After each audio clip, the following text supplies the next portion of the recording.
II, obviously, in North Africa. I've written various books about them throughout the war, and during the research for those, I came across increasingly examples of the most epic escapes undertaken by either members of the SAS or, and often with other service personnel, Allied service personnel. So sometimes other Brits, but also Americans, Australians, Canadians, all those people who were fighting in the Allied cause. And you know how it is when you know, things kind of percolate down through your brain. And over those 10 years, I kind of built up a file of all these stories. And eventually I kind of reached the stage where I thought, well, you know, these deserve to be told, and they deserve to be told in a way that really brings them alive. And that's what I've tried to do in Great Escapes. And, you know, the selection of the tales that are told, one could probably write, I'm sure you could write, you know, any number of volumes telling of these incredible escape stories. But these are the ones that kind of 7 great escapes that stuck in my mind, that percolated through, that really stand out and are representative in a way of various theatres of the war and all the years during which the war was fought. So you mentioned that this basically was a project that came to fruition over the course of about a decade. Is it one of those projects where it just holistically ended up emerging from your research, or at some point did you realize that you were creating this collection of stories, for lack of a better word? Bit of both, really. I mean, initially I was just kind of noting in my head as I was telling various World War II stories and books, these incredible tales of special forces, you know, the pioneers of special forces soldiering. And generally there wasn't the room or the space to tell all the individual incredible escape stories, because you might be telling one mission or one theatre. And some of these escape stories last, you know, for months, if not years, and they might begin in North Africa and end in escaping via Sweden. So the scope and the breadth and the individual nature of them meant that you couldn't necessarily tell them. I couldn't do so in the book I was writing. So I was kind of filing them away as, isn't that an incredible example of human endurance and overcoming all? And then as time progressed and I got more fixated on this idea about writing a Great Escapes volume, I then, of course, had to go in depth into researching those stories to really flesh them out, and then to choose to select the 7 that would feature. And that was one of the key kind of filters that one had to put it through. So when you were choosing and developing, as you said, fleshing out the stories, you obviously you put words in the mouths of some figures that are in the books. How did you try and do that in a way that it was historically true to the narrative that you knew and to people that you frankly didn't know? Absolutely. So, you know, I like to try and bring history alive, and one of the greatest ways to bring history alive is obviously with character and dialogue. So every single word of the dialogue in Great Escapes is taken either from contemporaneous reports at the time. So, for example, and it's extraordinary how they managed to do it, but many of these escapees actually kept diaries of their escape. So even as they were, you know, escaping, evading across North Africa or through Italy or through Germany or through occupied France, they were somehow managing to just find time to scribble down with scraps of paper that they managed to garner on the way, with stubs of pencil, notes of conversations and events that happened during their escape. Amazing how many of them managed to do that. And then, of course, there were the after escape interrogations. That's what they were called at the time, although they were really debriefs that they were put through, so that, you know, British and American and other Allied forces could learn the lessons from their escapes. So you have all that documentation.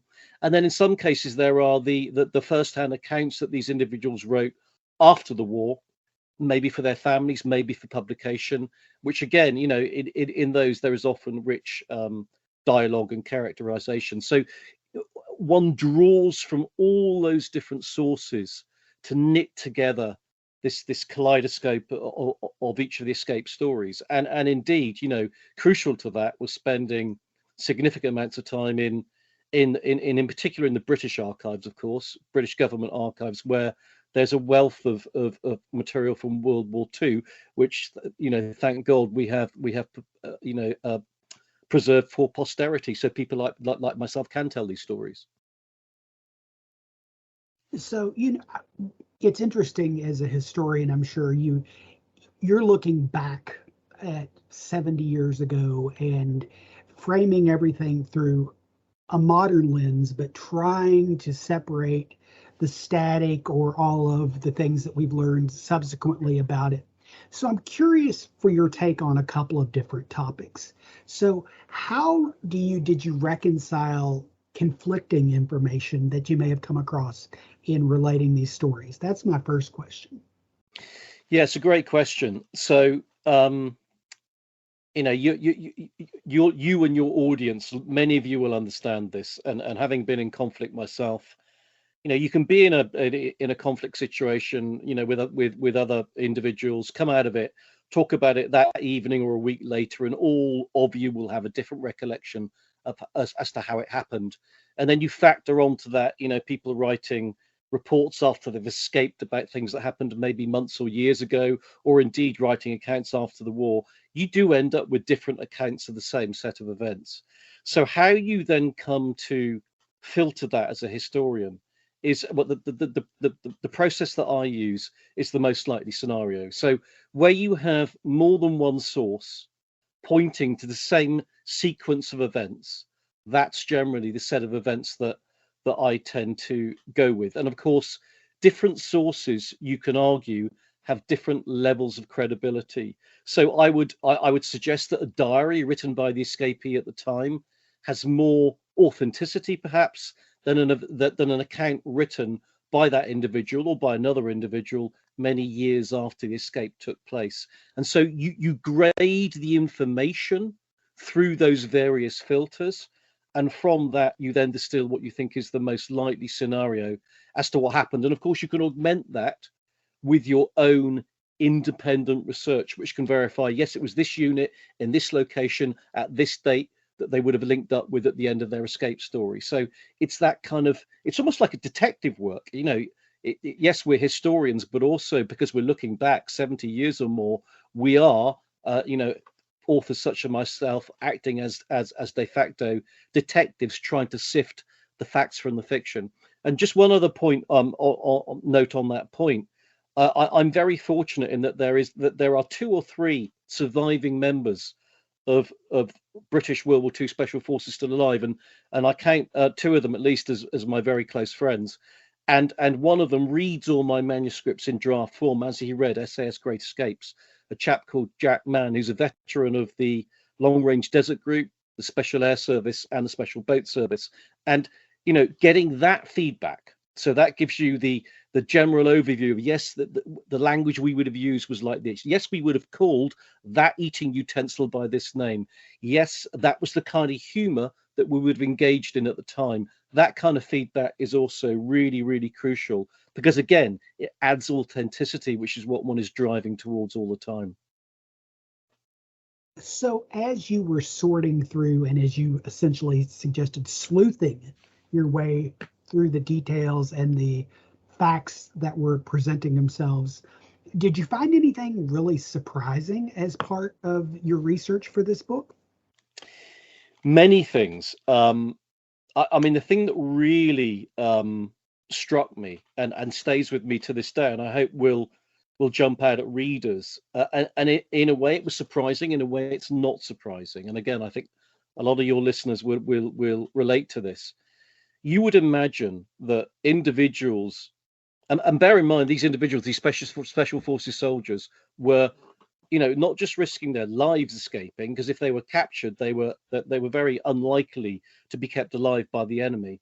But they were risking far worse, because of course they would be tortured terribly and treated appallingly, as reprisals for their audacity trying to escape. And many of these individuals, bear in mind, they were serial escapees. They didn't just escape once, they escaped many times until they were successful, and that meant they were recaptured many times, and that meant they were slung into solitary confinement, on a starvation diet and beaten many times over, and it didn't break their desire, their burning desire to break free and get back to their home countries. And the thing that really struck me is I wondered why. Was it a sense of fighting for queen and country?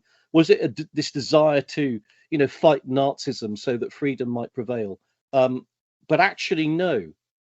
The real driving factor behind all these individuals who risked all to escape, it wasn't to get back to their families or to get back to their home countries. It was to rejoin their units, to get back to those small specialist elite forces units that they had served with, because they wanted to rejoin their brothers in arms and stand shoulder to shoulder with them on those missions deep behind enemy lines, risking all.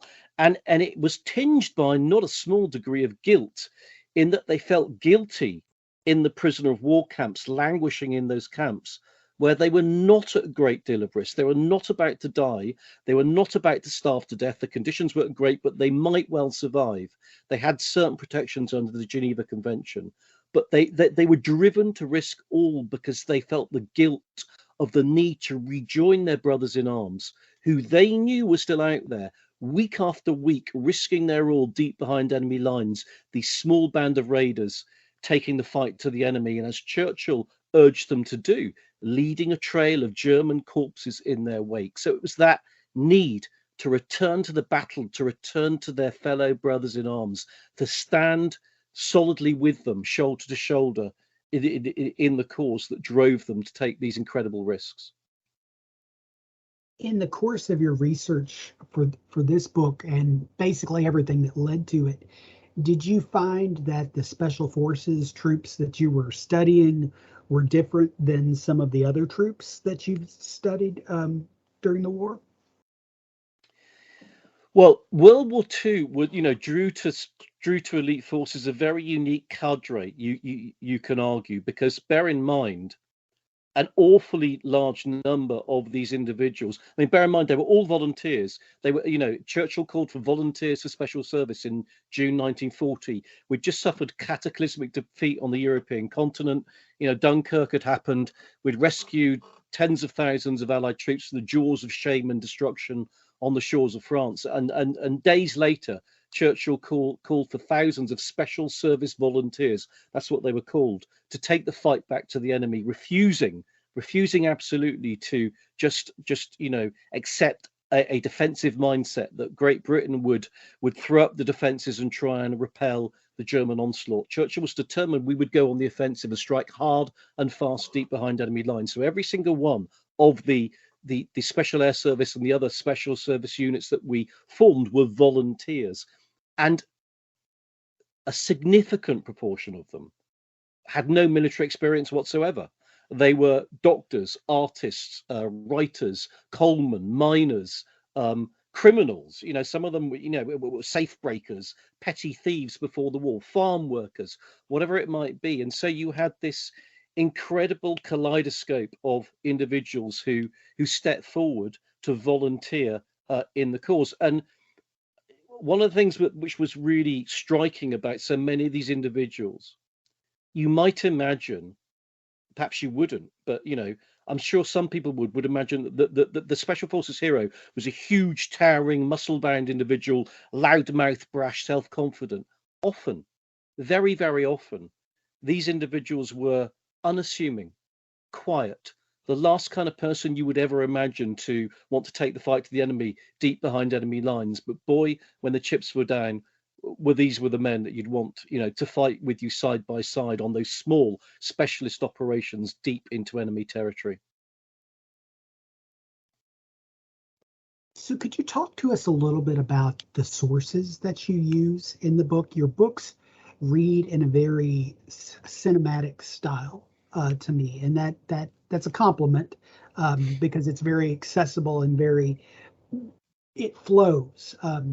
But I'm always interested in the primary sources that undergird a historian's work. Could you talk a little bit about the work that was involved here, and what beyond British resources did you use as the basis for your research? Yeah, sure. So, as I mentioned earlier, we're blessed in that many of these escapees kept their own diaries. I mean, one that sticks in my mind in particular is a gentleman. His nickname was Gentleman, Jim Almans. Again, nicknamed Gentleman because he was such a polite, quiet, unassuming, self-reflective figure. And Jim Alman's escape story is really absolutely remarkable. It takes place mostly in Italy, and his epic sojourn through the Italian mountains quite extraordinary.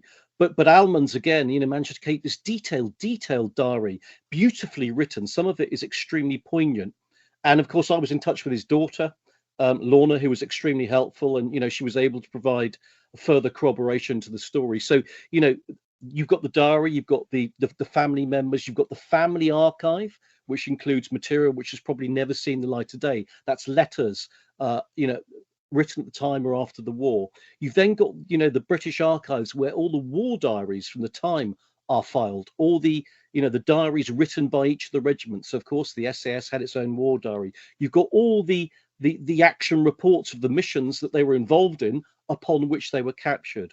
You then have the interrogation reports. We called them interrogation reports.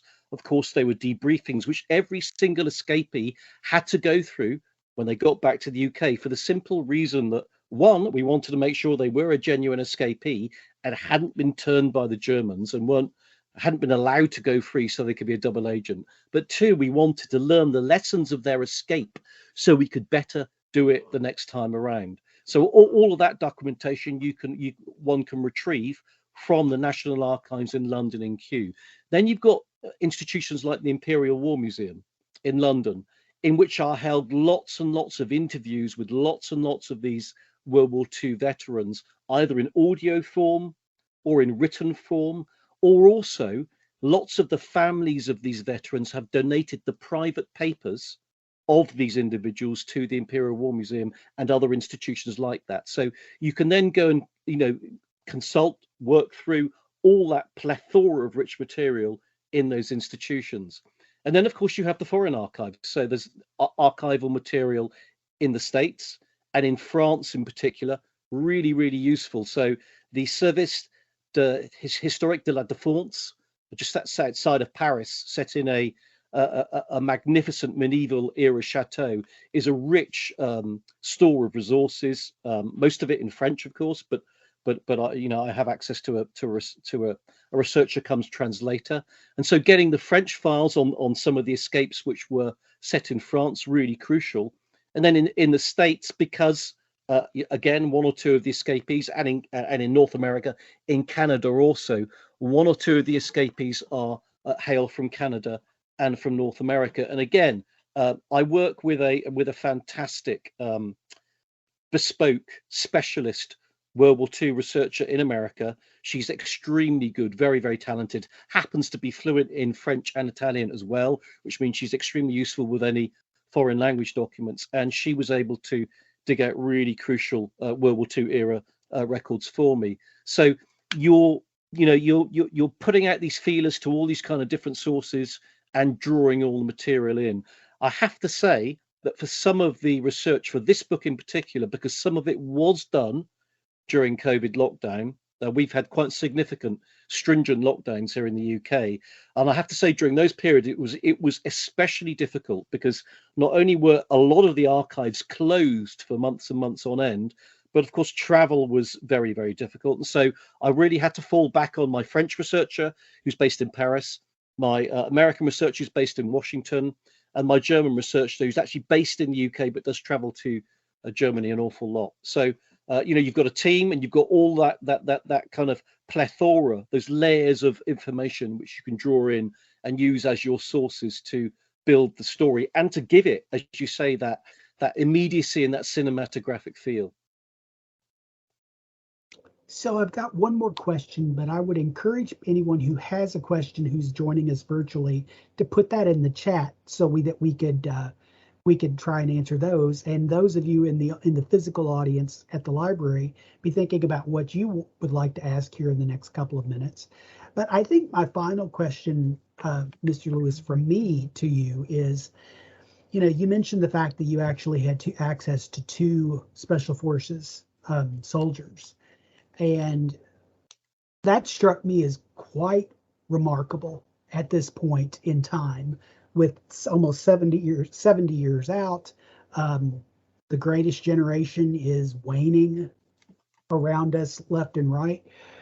And you're capturing the stories of what I would consider more of the everyman. We're not talking about Churchill. We're not talking about Stalin. We're talking about those unassuming people that, as you characterize them. Do you, what do you feel is your, for lack of a better word, responsibility to history at this point, in capturing and conveying those stories? Yeah, it's a great question. So I wrote a book maybe 10 years ago now called Churchill's Secret Warriors. It's about the birth of special forces in the Second World War. And I mention it because I interviewed at least half a dozen World War II veterans for that book. And by the time of its publication, one of them was left alive.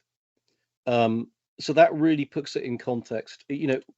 We are almost running a race to try to capture the last of these stories before the last surviving veterans are no longer with us.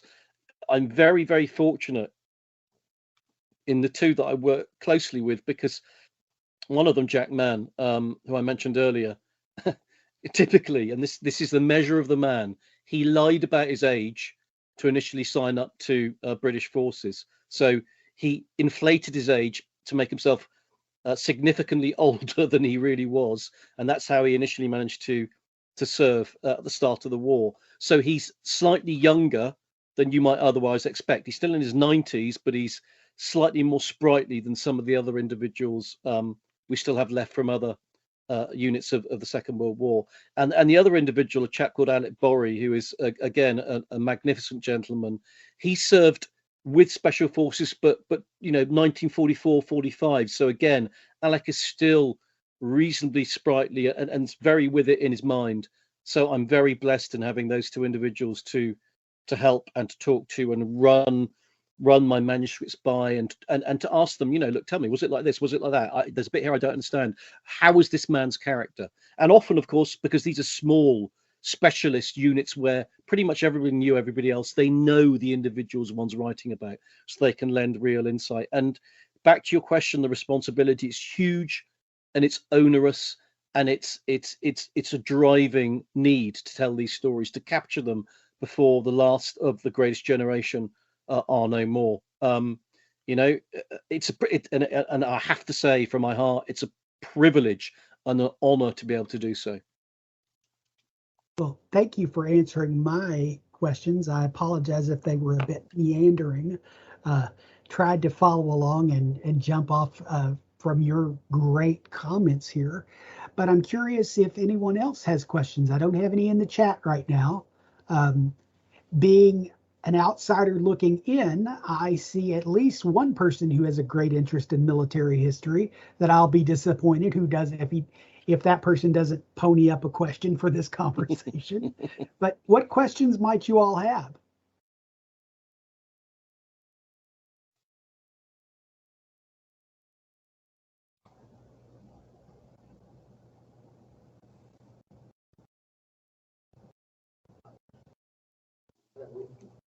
What's next?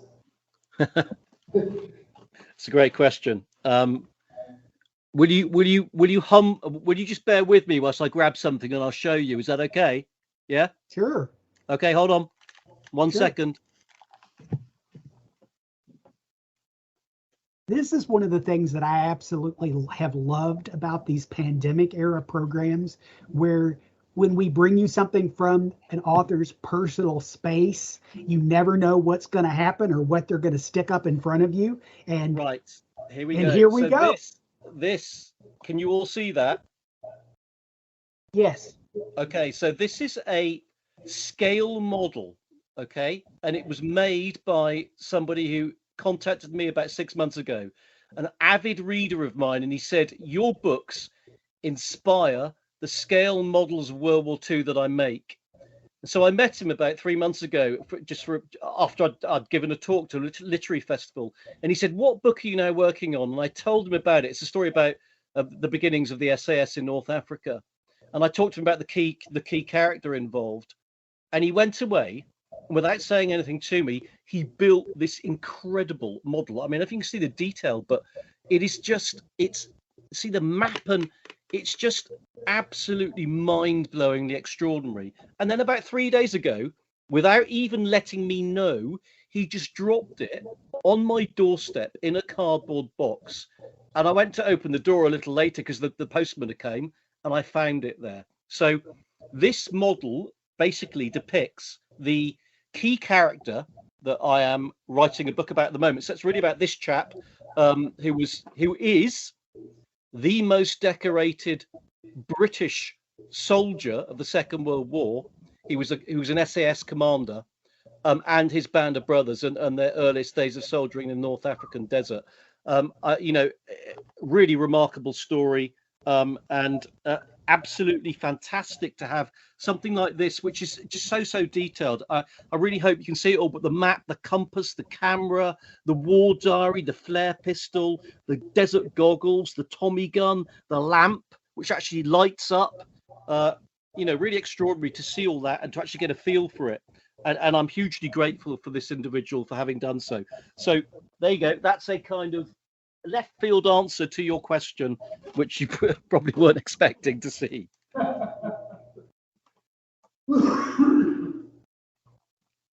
That actually, I'm gonna jump off of that for just a second, Damien, if you don't mind.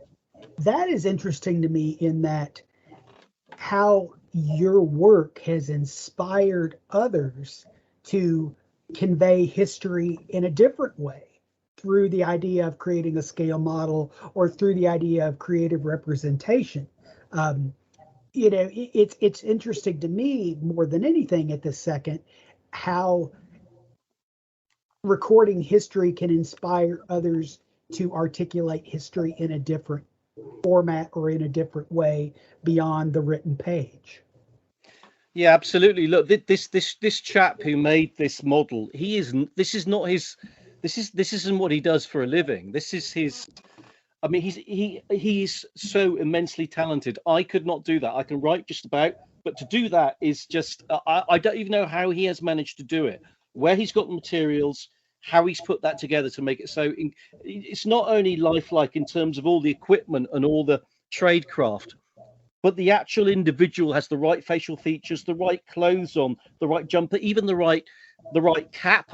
I'm sure you saw it had the SAS winged dagger cap badge on it. Really, absolutely, truly remarkable. That's not his job.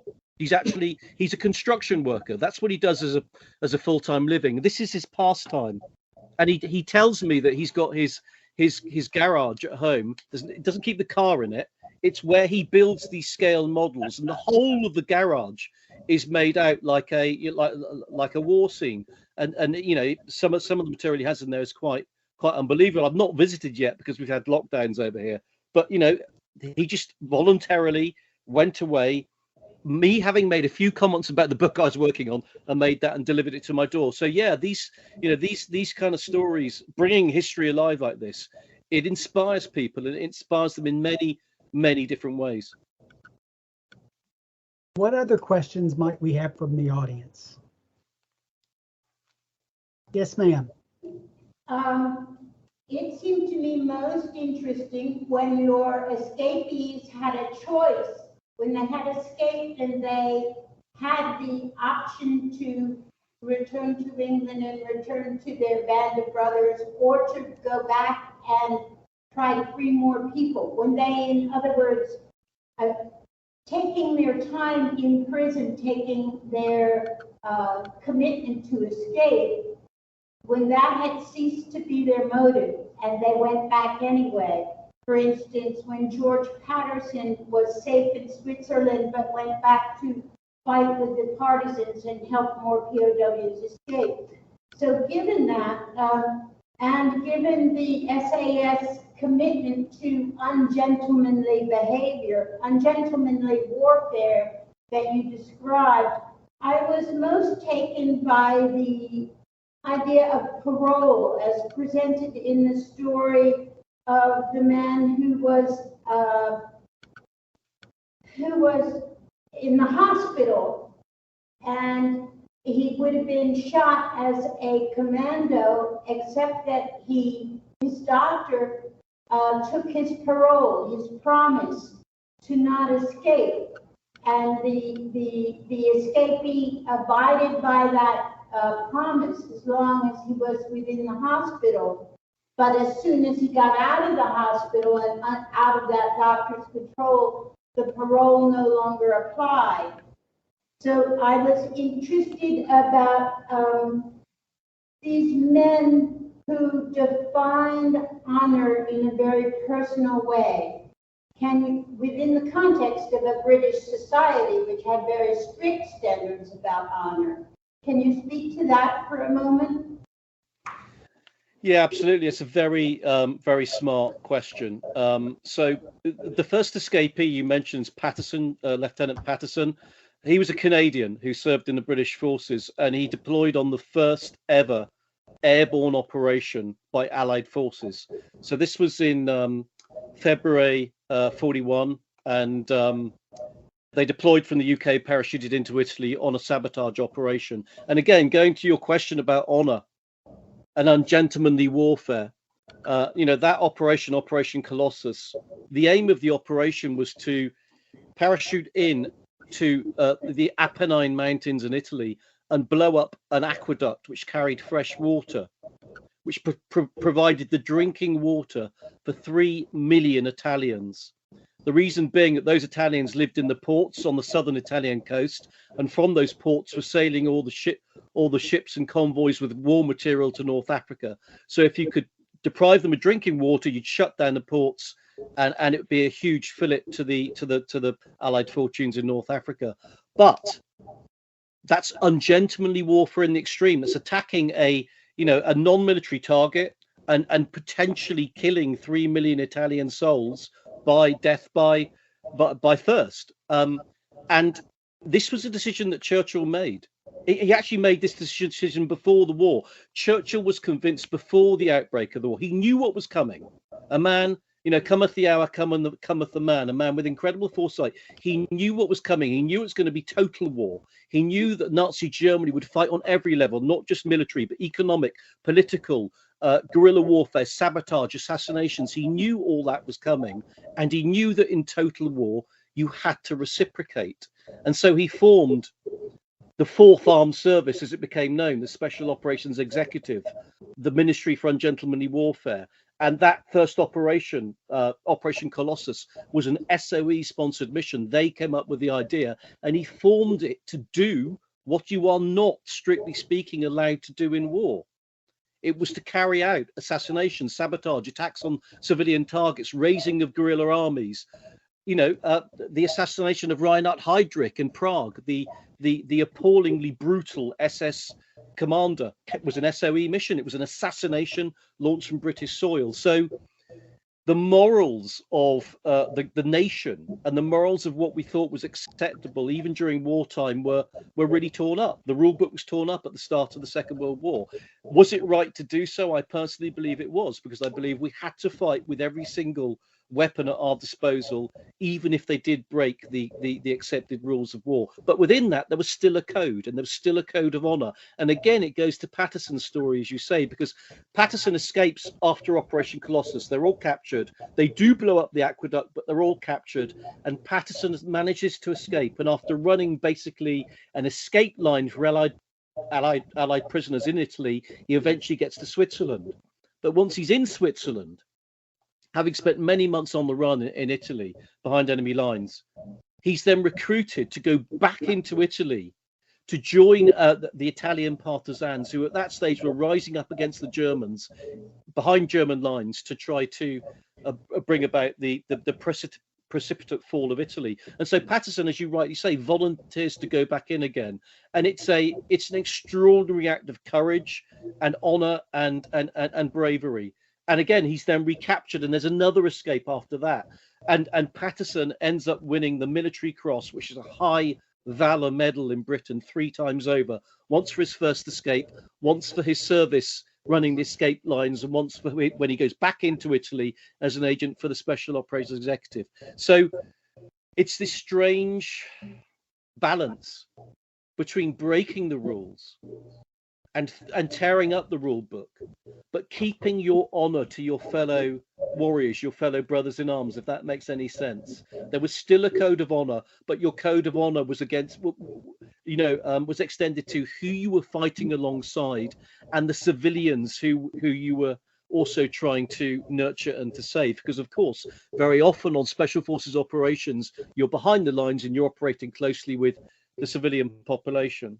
And then in the other escape story you mentioned, Hughes, Lieutenant Quentin Hughes, again captured in Italy, and very badly wounded, blowing up an Italian air base. Some of their explosive charges detonate early and they literally blow themselves up. Quentin Hughes, commanding officer, is killed and Hughes very badly injured, and he's nursed back to health by a German surgeon, a German military surgeon, and the German surgeon allows Hughes to give him his parole, which means that, as an officer, you swear that you will not try to escape. And he doesn't try to escape whilst his parole is still in place. But the German surgeon, and this is an example of the good German, warns Hughes. He says, look, there's been an order issued by Hitler and the Gestapo are coming for you. And they have been ordered, all of the German armed forces have been ordered that if they capture special forces operators behind enemy lines, they are to be murdered, executed without trial, and they're coming for you. And he says the only way you can possibly try to escape is if he put you on one of the prisoner of war trains heading for Germany. And at that stage, Hughes says, may I withdraw my parole, i.e., may I take away my word of honor that I will not try to escape. And Dr. Sonterath, the German physician, says, yes, you may. And so, of course, Hughes, during that train journey, jumps train. And that's the start of his epic escape journey through Italy, which gets him back to Allied lines, eventually, and back to the UK. And of course, he comes back to the UK and he's able to warn British Special Forces and American Special Forces and all our allies that there is what became known as Hitler's Commando Order, this what now infamous order that all captured Allied special forces, and not just special forces, but agents, special agents. So that's the American Office of Strategic Services, the OSS, the British SOE, our allies, men and women, all captured agents would be kept alive only for long enough so they could be interrogated by the SS and Gestapo, after which they were to be killed. And Hitler coined a phrase for the fate they should face.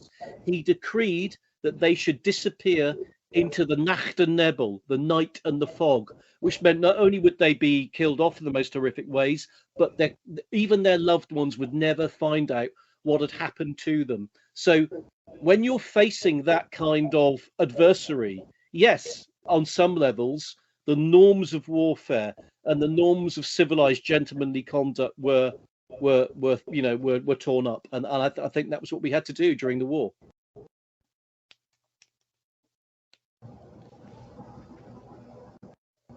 So, Damien, it's interesting as we thought about this. I don't know, I didn't have a chance to talk to you much before we started scheduling the program, and we didn't talk any real details about local history.